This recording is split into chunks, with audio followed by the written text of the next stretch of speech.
உங்களுடைய முன்னோர்கள் வழிபாடு செஞ்சுருந்தாங்க, உங்களுடைய முன்னோர்கள் சிவபெருமானுடைய தீவிர பக்தராக இருந்திருக்கிறார்கள் அப்படின்னா அப்போ நிச்சயமாக இந்த அறிகுறிகள் உங்களுக்கு தோன்றுங்க. முதல் அறிகுறி, சிவபெருமான் உங்கள் வீட்டில் இருக்கிறாரு, சிவபெருமானுடைய நடமாட்டம் உங்கள் வீட்டில் இருக்குது அப்படின்ற பட்சத்தில் விபூதி வாசனை அடிக்குங்க. இப்போ நீங்கள் வீட்டில் வச்சுருக்கீங்களா, அந்த விபூதி வாசனை கிடையாது. இந்த விபூதி வாசனை அப்படின்றது இதை உங்களால் இது வரைக்கும் நீங்கள் எங்கேயுமே உணர்ந்திருக்கவே மாட்டீங்க. ஆனால் இது விபூதி தான் அப்படின்ற ஒரு உணர்வு உங்களுக்குள்ளே வரும். இது எப்படி அமையும் அப்படின்னு கேட்டிங்கன்னா, நீங்கள் வந்துட்டு அமைதியாக ஒரு இடத்துல அமர்ந்துட்டு இருக்கக்குள்ளையும் இல்லை வீட்டில் ஏதேனும் வேலை செஞ்சுட்டு இருக்கக்குள்ளையும் உங்களுடைய பூஜை அறையிலேருந்து திடீர்னு விபூதி வாசனை வரும். உங்களுடைய பெட்ரூமில் விபூதி வாசனை வரும்.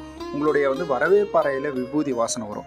இது மாதிரி தொடர்ந்து ஒவ்வொரு இடங்களாகவே விபூதி வாசனைகள் அப்படின்றது தொடர்ந்து வந்துக்கிட்டே இருக்கும். நம்ம இங்கே பயன்படுத்தக்கூடிய விபூதி வாசனை கிடையாதுங்க. அவர் அடிக்கக்கூடிய வாசனை, அதாவது சாம்பல்னு சொல்லுவாங்க, அந்த